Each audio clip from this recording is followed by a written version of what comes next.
अब शामिल करें कुछ क्राइम की खबरें और आपको बताएं कि फैसलाबाद में नेटरी रोड पर मुकाबला खतरनाक कुदरती कातिल दानिश हलाक हो गया। मुलजिम दानिश ने 23 लाख रुपए के लिए ताजिर आमिर मुनीर को कत्ल किया था। मुलजिम मुख्तलिफ अजला की पुलिस को कत्ल और इक़दाम कत्ल के मुतादिद मुकदमात में भी मतलूब था। मुलजिम के फरार होने वाले 4 साथियों की तलाश जारी है।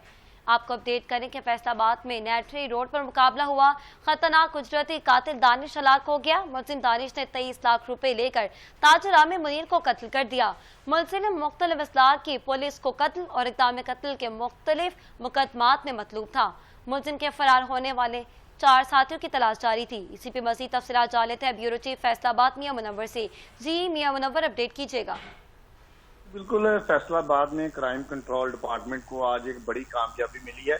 किराए का कातिल जो है वो पुलिस मुकाबले में पार कर दिया गया है। ये जो है थाना सदर के मुख्तलिफ मुकदमात में पुलिस को मतलूब था।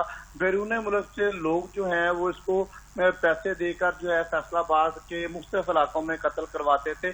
सीसीडी का कहना है कि बहुत जल्द जो बैरून मुल्क में मुकीम लोग हैं उनको भी गिरफ्तार किया जाएगा। आज सुबह नेटरी के इलाके में सीसीडी को इत्तला मिली कि जो उजरती कातिल है ये अपने 3 साथियों के हमरा जो है एक भट्टे पर जो छुपा हुआ है, फौरी तौर पर जो है इसको पकड़ा गया। जैसे ही क्राइम कंट्रोल डिपार्टमेंट मौके पर पहुंचा है तो मुल्जमान की जानिब से सीसीडी की टीम पर जो है अंधाधुंध फायरिंग कर दी गई।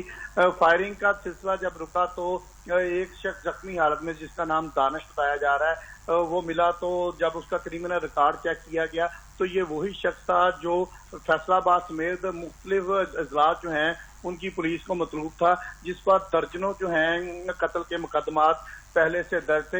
न सिर्फ कत्ल के मुकदमात दर्ज थे बल्कि क्राइम कंट्रोल डिपार्टमेंट का कहना है कि 70 लाख के इवज जो है जो मुकदमात के मुद्दई और गवाहान थे उनको कत्ल करने की ये प्लानिंग कर रहा था और एडवांस के तौर पर 30 लाख रुपया जो है वसूल भी कर चुका था। जी